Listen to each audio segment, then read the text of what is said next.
तो ये बात है उस जमाने की। बिल्कुल चुप। अबे ये डरावना सा गंजा हर बार आ जाता है हमें डराने के लिए। एक काम करते हैं, इसके थोड़े से मजे लेते हैं। तो ये मैं गया फिल्मोरा में और यहाँ पर मैंने थोड़े से कूल कूल से इफेक्ट्स डाले और फाइनल रिजल्ट है ये।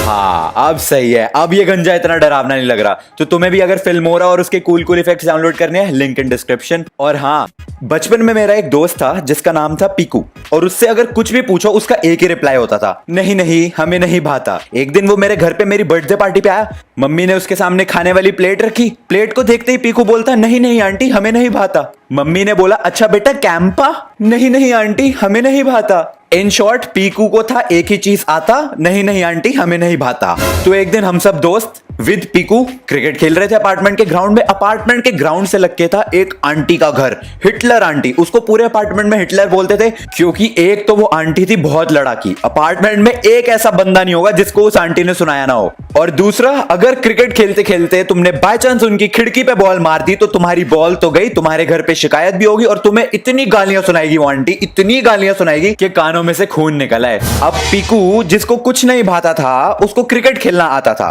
अब पीकू ने बैटिंग करते करते शॉट मारा और गेस व्हाट, बॉल उड़ते हुए गई, बाउंड्री को पार किया और सीधा जाके लगी उसी हिटलर आंटी की घर की खिड़की पे। जी हाँ, और हम बच्चों की फूटी किस्मत, वो आंटी अपने घर के बाहर खड़ी पौधों को पानी दे रही थी। दुख मुझे इस बात का है वो बॉल मेरी थी। आंटी ने बॉल उठा ली, अब मुझे पता था बॉल तो गई, लेकिन हम सब बच्चों ने क्या किया? हम सब बच्चों ने अपने अपने दिलों को थामा, अपने अपने हौसलों को बुलंद किया और हम भागे, घर की तरफ भागे, बहुत तेजी से भागे, क्योंकि वो आंटी हमें बहुत गालियां सुनाने वाली थी। अब ये बात है सर्दियों की, लेकिन जब तुम खेल रहे होते हो तुम्हारे अंदर जोश आ जाता है, गर्मी आ जाती है, तो तुम कभी कभार अपने ऊपर पहने हुए वस्त्र जैसे कि अपनी जैकेट उतार कर इधर उधर रख देते हो। मैं जो कि बहुत महान था, मैंने अपनी जैकेट उतार के गैस वॉट कहां रखी थी? उन्हीं आंटी के घर के सामने वाली क्यारी के पौधे के ऊपर। अब अपने अपने घरों की तरफ भागते हुए मुझे याद आया कि ओ शेट, मेरी जैकेट तो वहीं रह गई। तो मैंने अपने प्यारे दोस्त पीकू को बोला कि देख भाई, तूने मेरी बॉल तो गुमवा दी है, वो तो वापस मिलने नहीं वाली, पर तू जाके मेरी जैकेट लेकर आ। लेकिन मेरा प्यारा दोस्त पीकू, हमको नहीं भाता है, हमको घर को जाता है, मम्मी ने बुलाया है, और पीकू भग लिया। अब बॉल गई तो कोई फर्क नहीं पड़ता, लेकिन जैकेट के बिना घर जाता तो घर में अलग सीन हो जाता। तो मैंने अपने दिल को थामा, हौसले बुलंद करे और आंटी की घर की तरफ प्रस्थान करना शुरू करा। और जैसे ही मैं आंटी के घर के पास पहुंचता हूं, मैंने देखा कि उन आंटी की नजर मेरी जैकेट पर पड़ चुकी थी। मैं जो कि फ्लैश से भी तेज हूं, मैंने अपनी रफ्तार दिखाई और भाग के अपनी जैकेट को एक तरफ से पकड़ा, लेकिन मैंने आंटी की पावर्स को अंडर एस्टिमेट करा। आंटी भी तेज निकली, उन्होंने एक तरफ से जैकेट को पकड़ लिया। अब क्यारी के इस साइड खड़ा मैंने आंटी को बोला, आंटी जैकेट छोड़ दो। क्यारी की उस साइड खड़ी आंटी, नहीं। मैंने कहा आंटी जैकेट छोड़ दो। आंटी बोली नहीं। मैंने कहा आंटी जैकेट छोड़ दो। इसके बाद जैसे ही आंटी ने नहीं बोला, मैंने जय माता दी अपनी पूरी शक्तियों का उपयोग करके जैकेट खींची और हो गया हादसा। एक सेकंड बाद मुझे रियलाइजेशन होती है कि जैकेट तो मेरे हाथ में है, लेकिन वो आंटी कैरी के उस साइड नहीं खड़ी, क्योंकि वो आंटी कैरी में पड़ी है।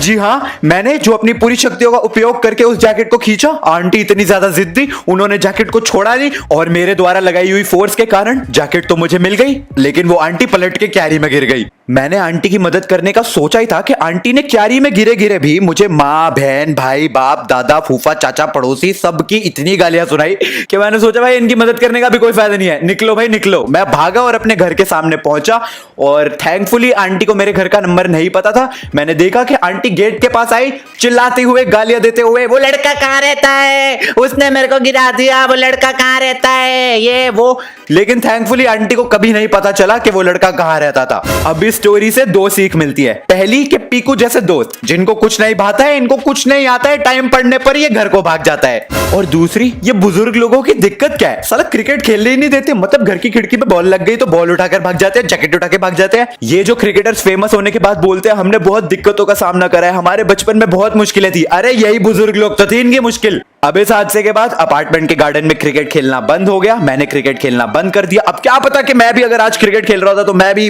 भाई विराट कोहली जैसा क्रिकेटर होता, ना कि यूट्यूब पे बैठे ऐसे वीडियोस बना रहा होता।